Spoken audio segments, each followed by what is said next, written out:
because what she says, I think, next is going to be of relevance, because you were... Thank you, Chair. Ambassador, a question I have is there have been numerous media reports in relation to Iran preparing a bill in Parliament to leave the nuclear non-proliferation treaty. Why would Iran do this? You see that in our system, that the Parliament is an independent organ in our system, and so they can submit, draft law for everything. One of them is denunciation from the NPT, but it is not yet adopted by the Parliament. This is not our intention. That the government, according to our defense doctrine, according to our religious teachings, and according to our international obligations, including the NPT, now there is no choice going to exit to NPT. But this is one of the proposals raised by the Iranian parliamentarian peoples.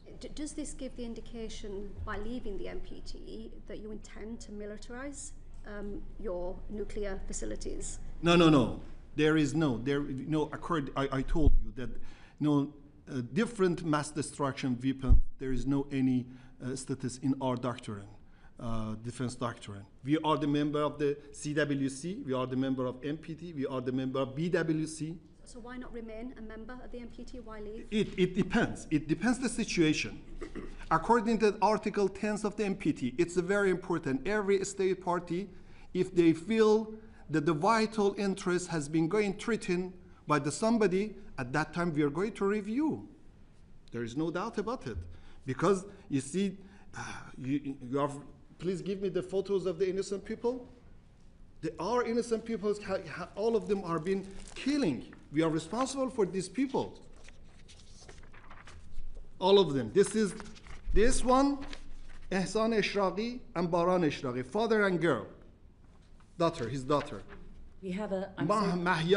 excuse me, let me. Mahia Nikzad. Sorry, Ambassador, we actually have a... It's a very important. This is the innocent people and civilian. I am representative of these people in this country. No, it's all right. It's so sorry. We have rules about props and not showing photographs and so on. I'm so sorry. And as I said at the outset, we're completely sympathetic to and think that the deaths of civilians on both sides is simply appalling, and want it to stop. And that's really what this hearing is about. Thank you. Can I move on to Blair?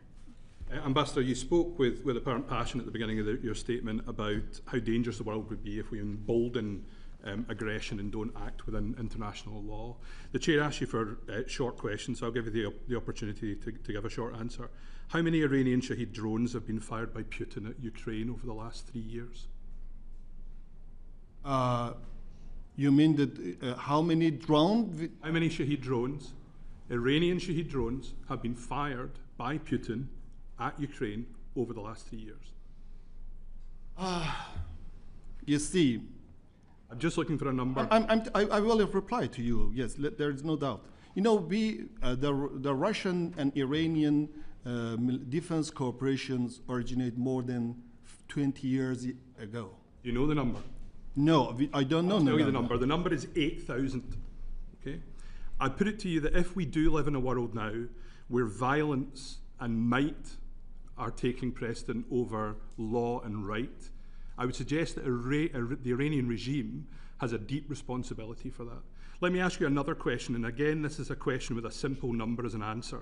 The Director General of MI5 identified a number of plots backed by Iran in this country, including lethal threats against Iranian dissidents and against Jewish communities here. How many plots had he identified in the last 3 years? He claimed 22, but yep. Let me answer to you.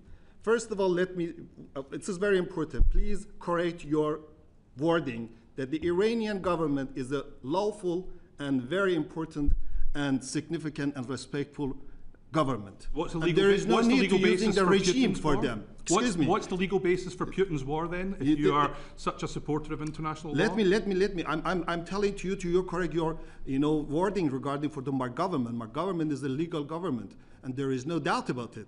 But you should use the regime. It's a very lawful and legally responsible state in the world. What's the legal basis for Putin's war in Ukraine that Let supporting? me. I will answer you. Please, You're a fan please of let me international finish. law. You see, regarding for the Oregon defense cooperation that Iran and the Russian Federation, it's a very important, and we declare to the Russian side not to use our cooperation with the third party against the third party.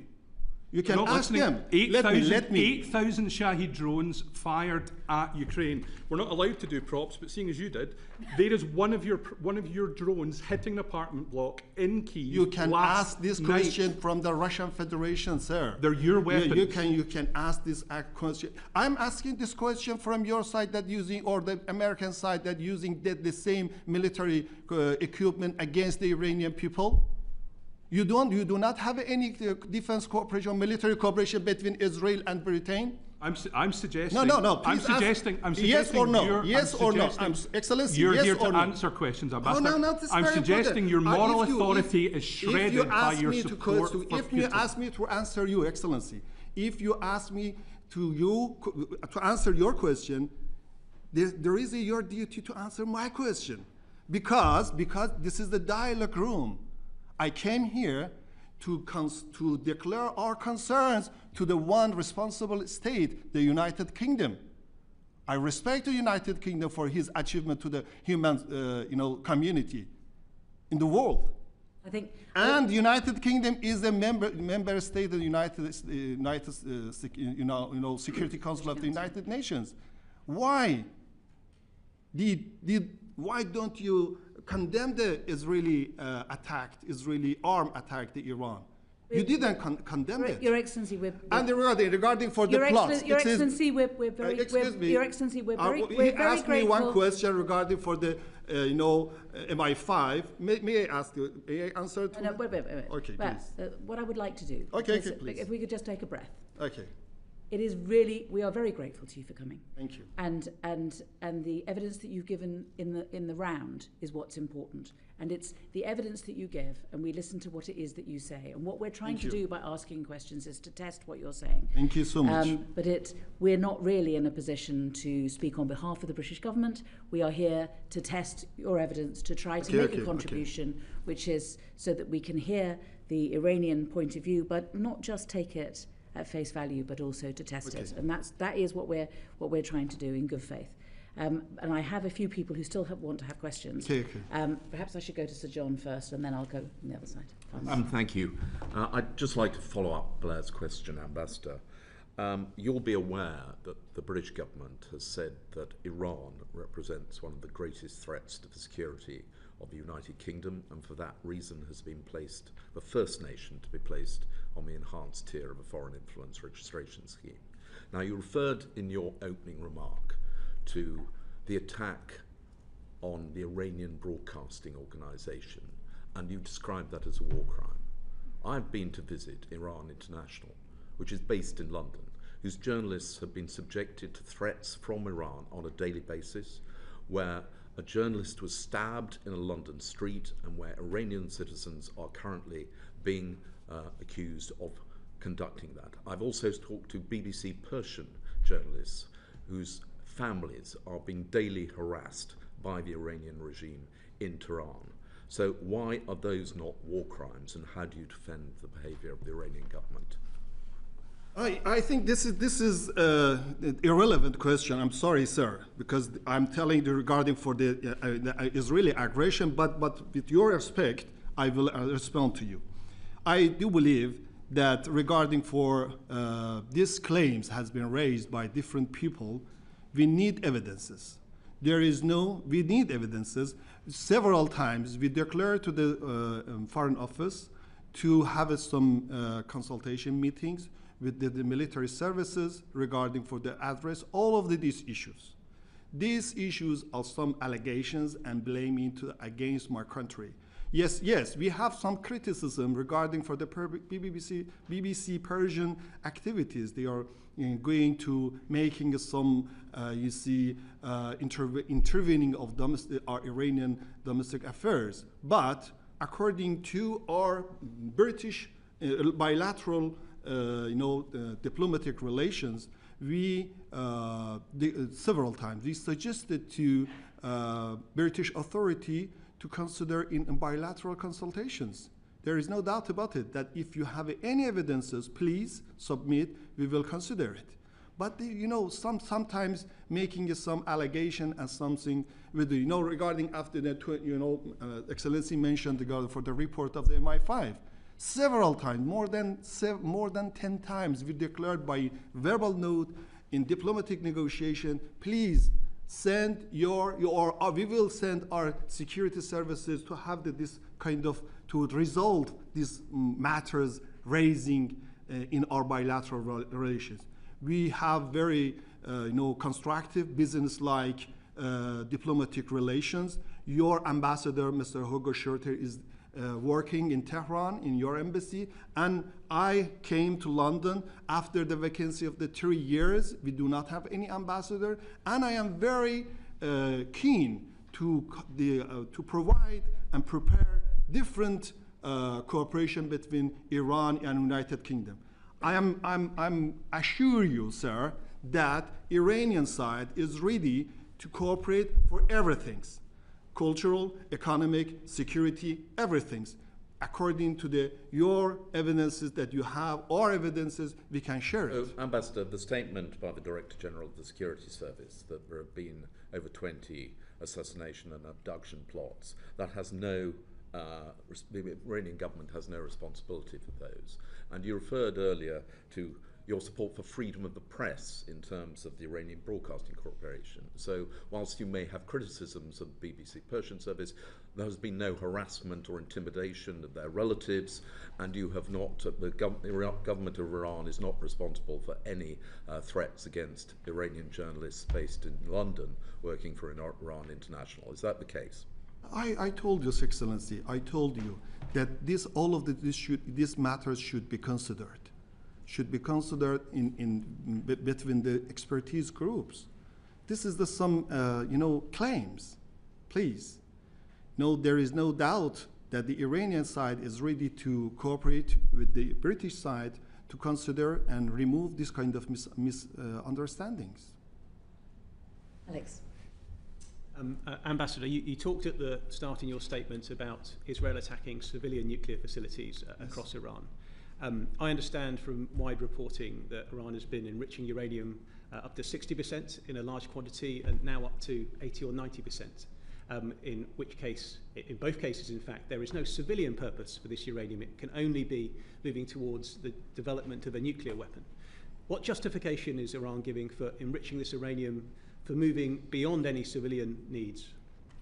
You see that, first of all, that all of this enrichment has been declared to this AEI. Now, during our war with the Israeli regime, there are some IAEA inspectors in Natanz, in other nuclear facilities in Iran. They are monitoring all of our nuclear activities, including the enrichment. And so, according to the expertise, according to the different people who are professional, they're professional in the nuclear matters, that this kind of enrichments only for peaceful activities. That's it. We do not have any aim. And what are these peaceful activities? Because of course, regarding 3%. Yeah, you can ask this question from the different experts people, technical people. Yeah, I'm telling to you. I learned these matters from them, and according to their explanation, all of these matters has been monitored by the IAEA. There are some ambiguities that we declare to the IAEA that we are ready to remove any ambiguities. There is no any intention from our side going to enrich to the level of the nuclear bomb, but unfortunately, politically motivated activities of the E3 in the recent session of the Board of Governors of IAEA make one, another mistake that Israeli regime used this pretext to attack us.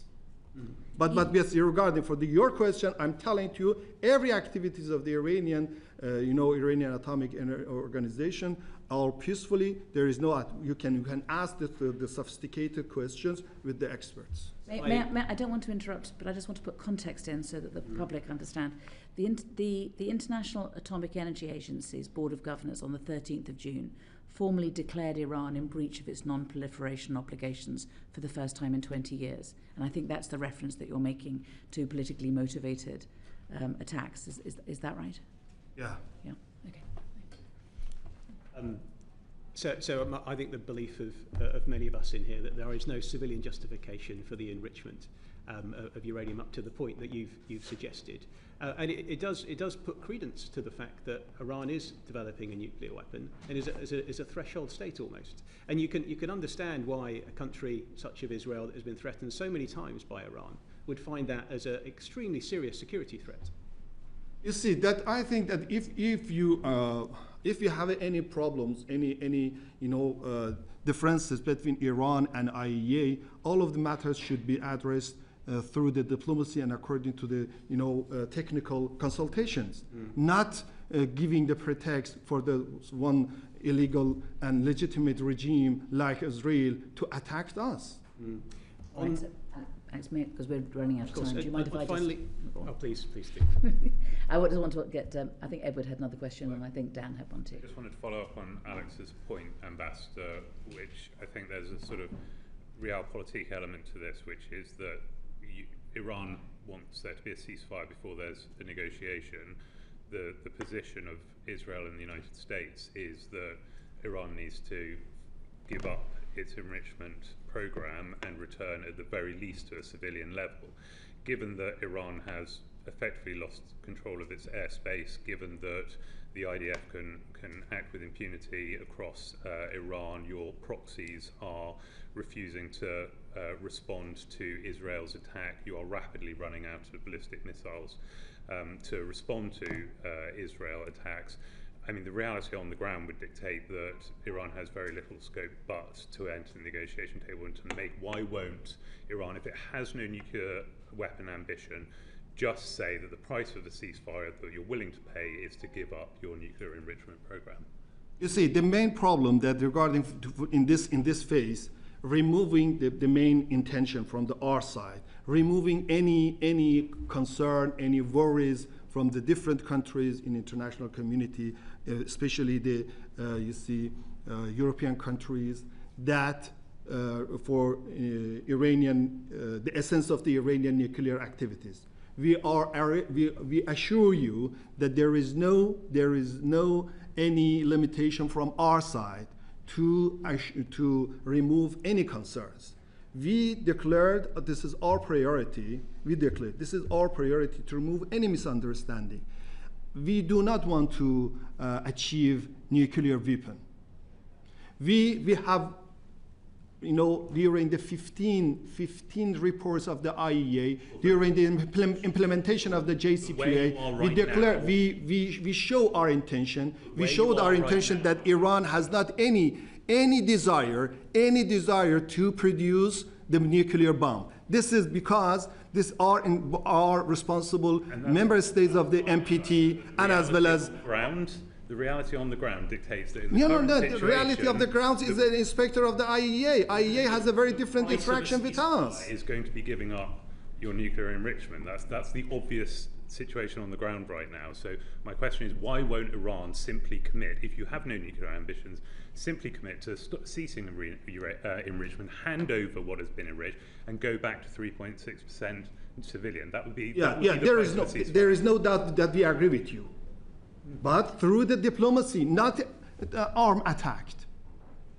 The other thing which I think many people may wonder about is, and I think it is this point about Iran may be very close to being able to build a nuclear bomb. Why? Why? Because of the IEA has said that you've breached it, and because of the amount of because the nuclear material is becoming so pure and is much more pure than is needed. But I think the counter argument, which people do need to hear, and I think is something that that needs to be expressed here today, is that if Iran has been a few months close to being able to build something, and still hasn't over a period of many years. So Edward's question is, if it's true that you don't intend to go any further, first of all, why do you have material of such purity? And secondly, if you don't intend to use it, the price may be for peace to go back to the 3.6% that you'd need just to be able to use it for civilian purposes. And that, we hope, would mean that civilians would stop being killed on both sides. All of our nuclear activities are purely peaceful, and all of them are monitored by IEA. There was some ambiguities raised by the non-implementation of the JCPOA by the European and American side. It makes a problem for us that we did all of the obligation through the safeguard agreement and as well as the statute of the IEA. Yeah. And please accept our assurances that the Iranian side, in Iranian system, there is no desire, there is no any intention to produce the nuclear bomb. It is very important.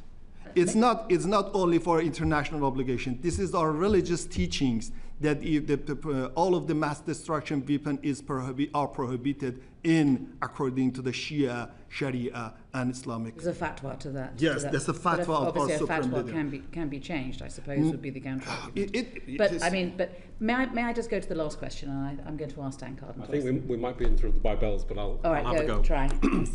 Welcome, Ambassador. It strikes me that any attempt to get to a diplomatic outcome is going to require trust on all sides, and trust is something that the Iranian regime simply doesn't have. And you talked in your opening remarks about international law, you talked about the loss of civilian life, and I wanted to ask you about reports that the Iranian regime itself has widespread... Iranian government. Regime has murdered over 1,000 of its citizens in 2024. And I wanted to ask you, do you know how many of your own citizens the Iranian regime has murdered this year in 2025? You see, there is a very, very, I'm sorry, Excellency, there is a very dangerous and mystic assumption in your question. Your question is not correct. The UN figures. Yes, let me.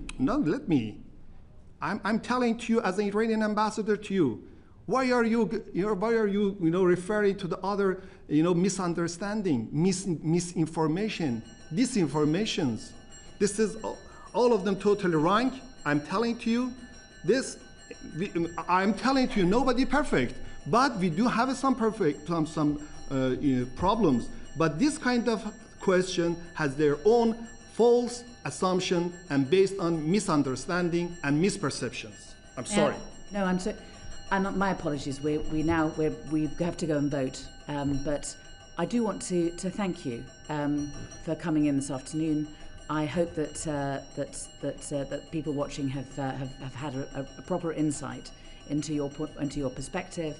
And I hope that those watching have also seen us challenge some of the things that you've said, but hopefully it will amount to greater understanding between us, and we do hope that there will be peace in the near future and there will be de-escalation of this conflict. I'm very thankful for you, Madam Thornberry, for your invitation and give me this chance to, review my, to declare my point of views to you. I'm all of this distinguished pupils here. Thank you so much. Thank you very much.